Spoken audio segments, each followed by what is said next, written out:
life is something that just happens to you without any sense of control? Do you have a long list of dreams and aspirations but feel they're completely beyond your reach? And do you feel a sense of pain when you see others living the type of life you want to live? In recent weeks, I've chatted with Jane, Stephen, and Julie about setting business, financial, and personal goals. But the thing is, you can't just set some goals and establish new processes and then just pray to the heavens that the new habits will stick. There's also a high level of mindset involved. In today's episode of Marketing and Me, I'm talking about how I personally get shit done.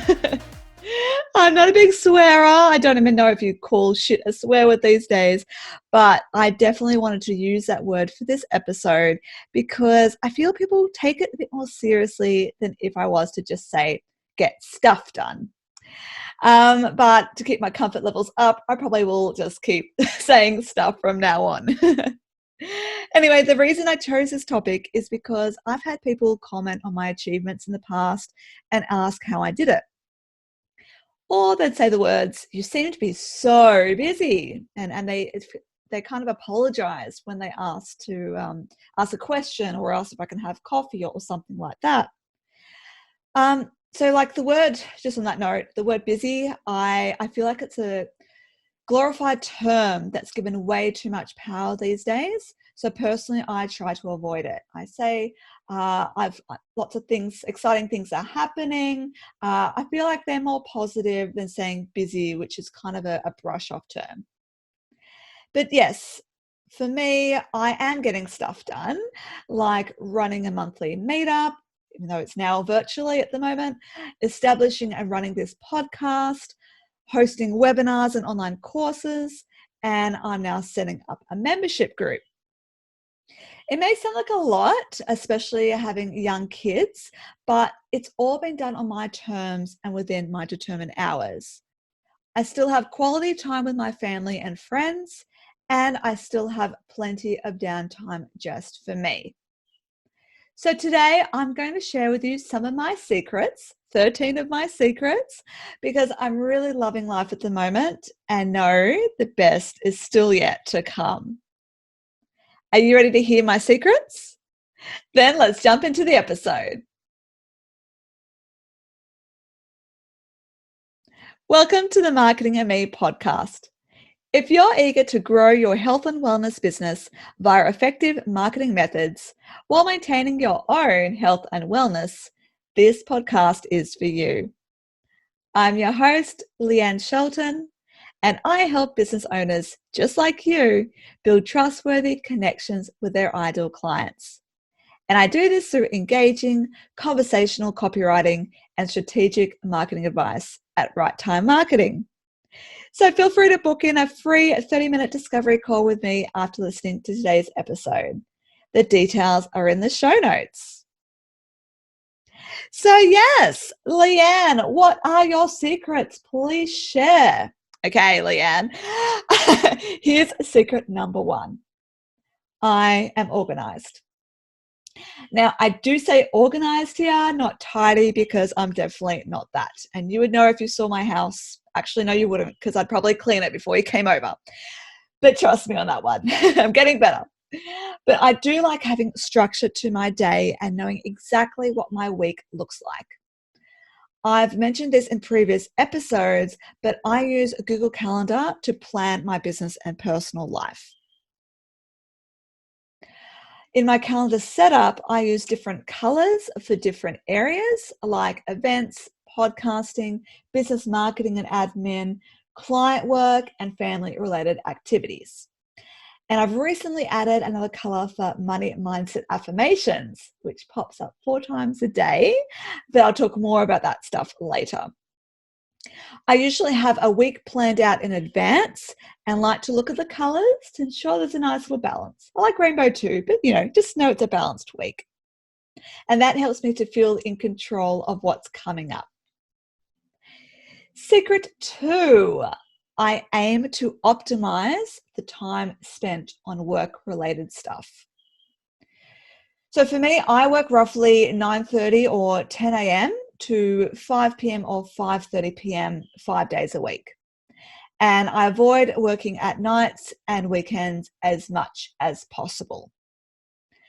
The fifth day is only a recent addition for me, as I was originally working about 3.5 to 4 days before that. But ultimately, I decided just recently that my errand, extracurricular, and stress-filled runaround day with Miss 3 wasn't the day off with her I'd originally envisioned. I honestly would just end up watching the clock all day and snapping at her when she didn't get her act together to move on to the next activity.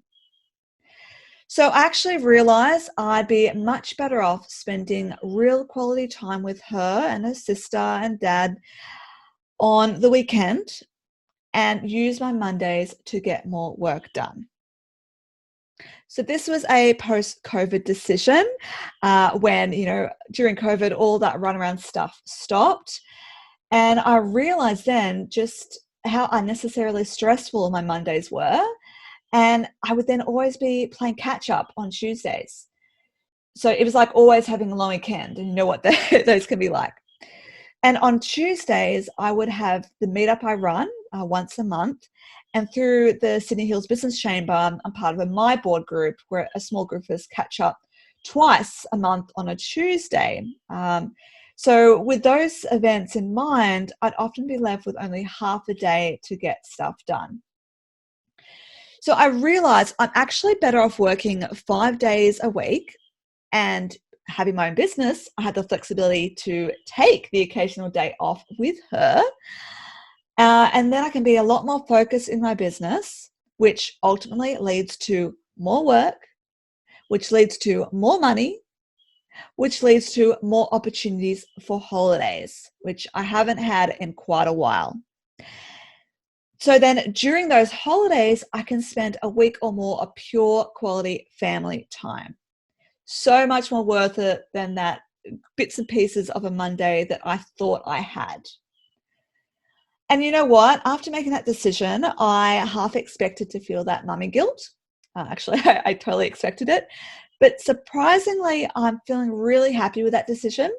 And Miss 3 is happy to go to preschool for an additional day. So that's a decision I made for me, and it feels right for me. It may not be right for you, but I'm quite happy with making that decision. Secret number 3, I'm an early riser. And the main reason I do that is because I feel like I need to wake up before the kids do. Because when I wake first, it's on my terms. I'm not immediately on the back foot and responding to the demands of others, right? So lately I've been setting my alarm for 5:45 a.m. to give me time to wake up a little bit. And yes, I admit this involves a little bit of mindless social media scrolling just to wake my eyes up a little bit. And then going downstairs to my home office to meditate for 10 to 15 minutes. I use the Insight Timer app, just the free version, and I highly recommend it, by the way. And then following that, I then journal for maybe 5 minutes or so. And then I prepared the girls' lunch boxes and breakfast. So I have everything prepared for their day, and then I go wake them up. I'm still in my pajamas at this point, unless I've washed my hair, but most of the time I'm in my pajamas at this point too. But you know what? At this point of the day, I'm already feeling a sense of achievement, and it's usually no later than 7:15 a.m. So it puts me in a great mindset for the day ahead, feeling like I've already got so much done and I'm feeling, once again, organized. So I recommend waking up earlier than the kids if you can, even if that means on the other end of the day, going to bed much earlier, because then you can also take back control of your day and build that positive mindset from the get-go. Okay, secret number 4, I maintain a business mindset. In other words, I treat my business like a real business, not a hobby. So I don't work when my kids are around. I know they're way too distracting, and COVID proved that. They love me to bits, and I love that, but I just simply can't remain focused on my tasks when they come in and out of my office. My eldest is a little bit better with it, but my youngest still doesn't quite get it. And I don't want to be snapping at them, right? So I just want to separate work and family time as much as I can. So as I mentioned, my youngest goes to preschool 3 days a week. Just to be clear here, it's actually a childcare centre, so a long-hour childcare centre, but we call it preschool. I just feel like it's more of an educational thing for her rather than just a dumping place. It's childcare, just look after my child. Anyway, so I've always used the word preschool, even though it's a childcare centre. And then she's babysat by her grandparents, so thankful, on the other 2 days. And, this arrangement works so well for everyone involved, because the grandparents get to see her and have that bonding time. She gets to, bond with them. And my eldest is also happy to go to after school care on the preschool days. So on 3 days, which I'm actually thinking it's going to be 2 after school days, and I have a swimming lesson day on another day. But in most cases, I only have one pickup to do. And it definitely helps that the preschool and school are across the road from each other. So you're just saving time there. But so this is what we personally do in our house. And even though I work from my home office, and I don't have people popping over to socialize or contractors coming over to measure things up either, or give quotes or whatever. If my hubby wants that stuff done, he needs to make sure he's home for it, or just make sure there's minimal disruption on my part. So for example, pest control, come over, have a 5-minute chat, tell him what needs to be done. He goes, does his things, pay it, then off he goes. 10-minute distraction maximum. I also run any necessary errands, like going to pick up groceries first thing in the morning, and ensure I'm at my desk by 9:30 or 10 a.m. at the latest. I also don't hang out the washing or do the dishes during my workday unless I decide to spend my lunch break doing it, which I usually don't. And yes, I do take lunch breaks. I either go for a walk or I watch one of my shows on Netflix. And I don't have unnecessary coffee meetings either.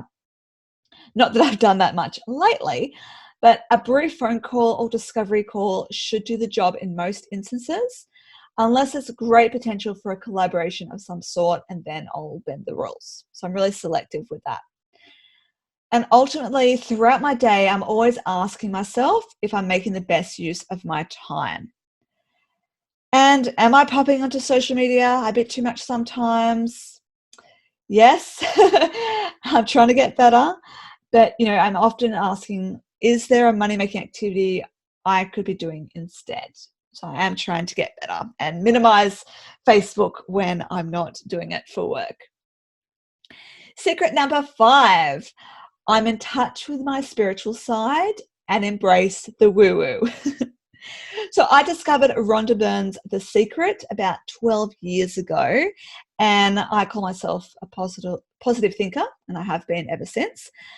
Beforehand, I was naturally negative with a self-esteem that was, on the lower end of the scale, and I often felt like the victim in life.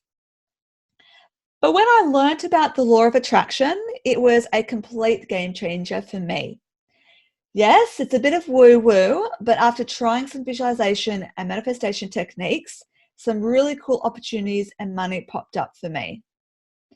So you can choose to be a non-believer, but it's actually a proven science.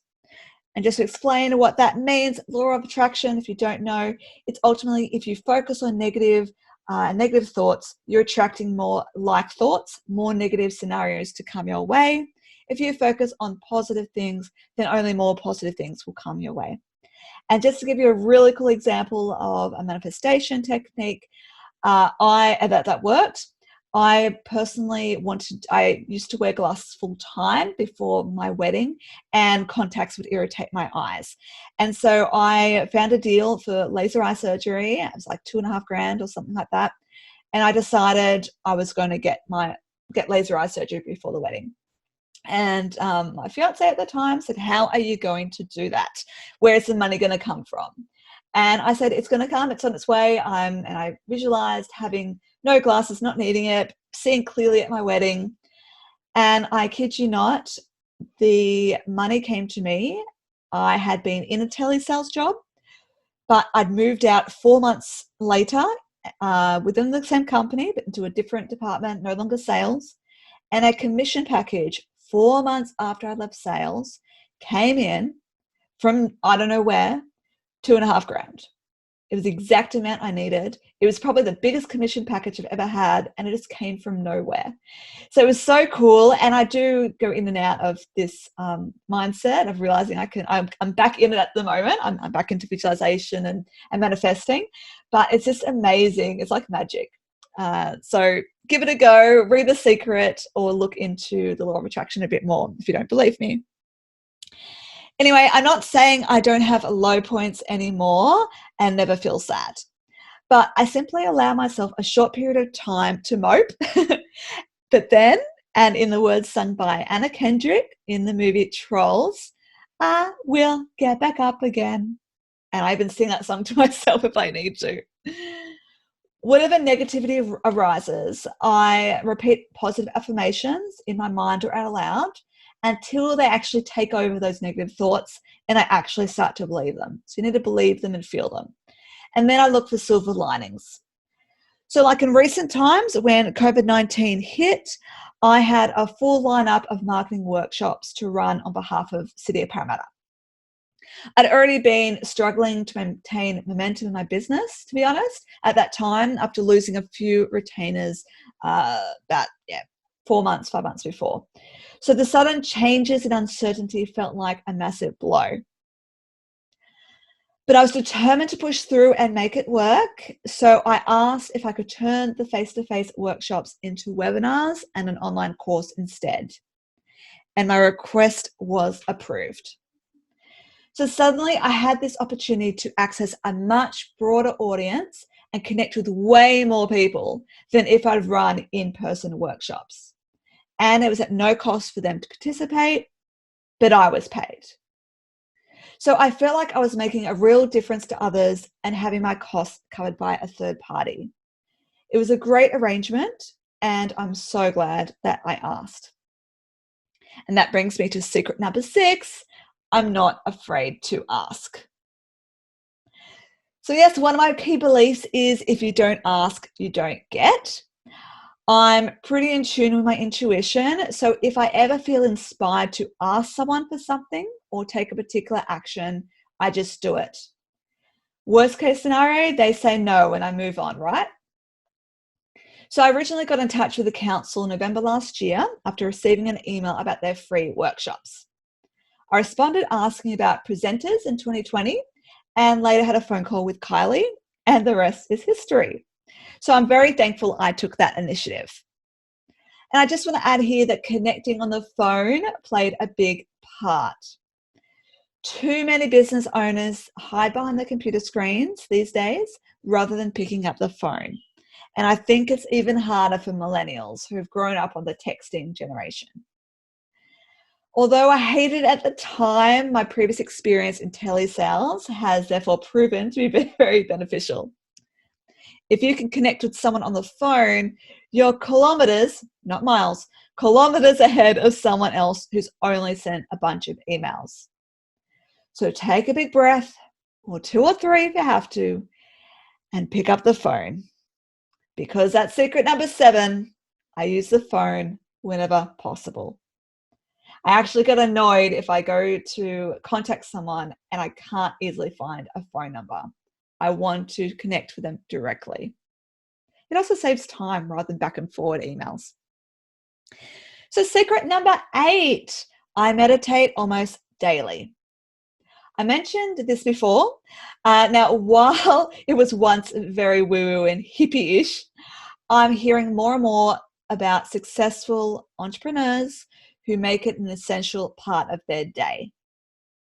Because how can you expect new and exciting ideas to pop into your mind if your brain is always so cluttered with constant thought and worry?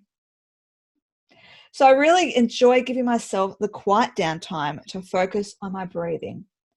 and allow the inspiration in. Secret number 9, I create opportunities to read. Over the past few years, I've set myself an annual reading goal because I hadn't been reading for years and wanted to get back into it. And this year, I'm aiming for 40 books, 40. This would have once seemed impossible, and I would have blamed the lack of time on the kids. But if I find a really good book, I can devour that book within a couple of days. And if I borrow a 7-day rapid reads from the local library and have that sense of urgency, I can read it actually even quicker. It's just interesting how you find the time for the things you put your mind to. I read a mix of thriller novels as kind of my little getaway and self-development books. I try to have one of each on the go at the same time, and I read over breakfast, sometimes dinner, because, ABC Kids is usually on, and I, apart from Bluey, love Bluey, I don't want to watch it. Often also read it before bed and on weekends. I'm actually getting better at allowing myself to sit and read for hours on that weekend, guilt-free. I used to feel like if I had free time, I had to be cleaning or something like that, but I'm allowed to have that me time. In between playing with the kids, of course, and seeing my husband. Secret number 10, I make self-development a priority. So I'm constantly reflecting on my life and who I am. I assess what's working and not working, and I'm always wondering if there are ways I could improve.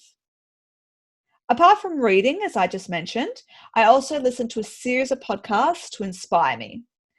My 3 current favorites are Screw the 9 to 5 with Josh and Jill Stanton, Own Your Hustle with Ruby Lee, and She Mentors with Ali Addy. The people who run these podcasts are achieving great things and doing awesome stuff that I strive to do in my business as well. I figure if they can do it, why can't I? So those again are Screw the 9 to 5 with Josh and Jill Stanton, Own Your Hustle with Ruby Lee, and She Mentors with Ali Addy. And speaking of Ruby Lee, I'm excited to be investing my time and money into a 6-month mastermind with her from September, where I'll be surrounded by 14 other passionate and determined business owners like me. I really thrive off that type of energy, and I feel like it's time to jump into that kind of arrangement. And that kind of, thriving off the energy of others is probably why I enjoy networking so much, especially at the Sydney Hills Business Chamber. So secret number 11 is I network regularly. I love surrounding myself with inspirational and motivated business owners because they help me see what's possible for the future. On the other end of the stick, I love inspiring others as well and creating a safe space to connect with them. And that's where my monthly meetup group comes in, the Hills District Business Empowerment Network, HDBN. I run it on a voluntary basis with no intentions to charge unless we become too big for the little cafe we borrow, and I'll probably charge like a $5 token thing. But I really enjoy watching others light up with new learnings or new connections. It fills me up with so much joy. And that brings me to secret number 12. I enjoy helping others. That's why I love doing my free 30-minute discovery calls. And unlike what some people do during those calls, I love to give as much value as possible during that time, rather than teasing them with advice and then asking them to pay to find out more. If they really want to continue working with me, they know where to find me. So, that whole karma thing, well, I think it plays a big part too. If you give back to the community and show people you care, the universe rewards you with love in return. And of course, I also run this podcast, and that's a big time and money investment for me as well. I'm not being paid to do it, but I've been receiving such beautiful feedback lately. So thank you so much if you've sent me some feedback. And on that note, I'm going to start doing shout outs on the show for those who do leave me reviews. And today my shout out goes to Artemis Kahani from Artemis K, who says, apart from being a great writer, Leanne is also a great speaker and interviewer. I've enjoyed listening to her podcast because she connects at the human level and allows her guests to share their experiences and expertise in an empowering way that also serves the listener with practical ideas and new ideas to consider. Thank you so much for that, Artemis. Now, if you're like me and can never work out where to leave a review, I have a solution. Just go to ratethispodcast.com/marketingandme. That's ratethispodcast.com/marketingandme and leave me a review there. And finally, secret number 13, my favorite number. I aim to remain top of mind. So apart from seeing people at networking events and via my training, people listening to my podcast, I also ensure I'm being visible across social media and email. I post across LinkedIn and Facebook and occasionally Instagram multiple times a week, and I'm not afraid of the odd video. I actually need to do more videos, to be honest. But I aim to provide lots of value and share my highs and lows. I want people to see the real Leanne and connect with me. I also send out monthly e-newsletters as a minimum to keep people up to date with my world. And I have a very low unsubscribe rate, so I must be doing something right. But on that note, we've come to the end of today's episode. Probably there's other things I probably haven't mentioned. I'll think of them later, but I can update you in a future episode if need be. But I hope you've enjoyed these 13 secrets for getting stuff done. To repeat them again, secret number 1, I'm organized. Secret 2, I aim to optimize the time spent on work-related stuff. Secret 3, I'm an early riser. Secret 4, I maintain a business mindset. Secret 5, I'm in touch with my spiritual side and embrace the woo-woo. Secret 6, I'm not afraid to ask. Secret 7, I use the phone whenever possible. Secret 8, I meditate almost daily. Secret 9, I create opportunities to read. Secret 10, I make self-development a priority. Secret 11, I network regularly. Secret 12, I enjoy helping others. And secret 13, I aim to remain top of mind. I hope some of my secrets have inspired you in some shape or form. And if I have, please reach out to me either via LinkedIn or via review. Rate this podcast /marketingandme and let me know. And thank you very much for tuning in. You can find show notes for the episode at marketingandme.com.au. If you enjoyed listening, please subscribe and leave me a rating or review via your podcast app or at ratethispodcast.com/marketingandme. If you're interested in connecting with me, feel free to reach out via LinkedIn. Just search for Leanne Shelton, and you can also join the Marketing and Me podcast Facebook group. If you want to learn more about generating more leads or outsourcing your copywriting to me, head to my website, writetimemarketing.com.au, and book in a free 30-minute discovery call. Until next time, I wish you good health and good wealth.